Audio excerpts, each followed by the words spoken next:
श्रीलक्ष्मी श्रीमहालक्ष्मी क्षीरसागरकन्यका उत्तिष्ठ हरिसम्प्रीते भक्तानां भाग्यदायिनी।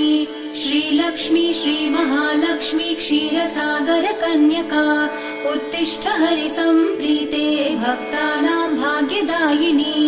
उत्तिष्ठोत्तिष्ठ श्रीलक्ष्मी विष्णुवक्षस्थलालये उत्तिष्ठ करुणापूर्णे लोकानां शुभदायिनी।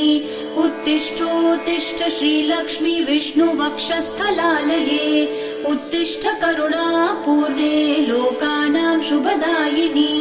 श्रीपद्ममध्यवसिते वरपद्मनेत्रे श्रीपद्महस्तचिरपूजित पद्मपादे श्रीपद्मजातजननी शुभपद्मवक्त्रे श्रीलक्ष्मी भक्तवरदे तव सुप्रभातम्।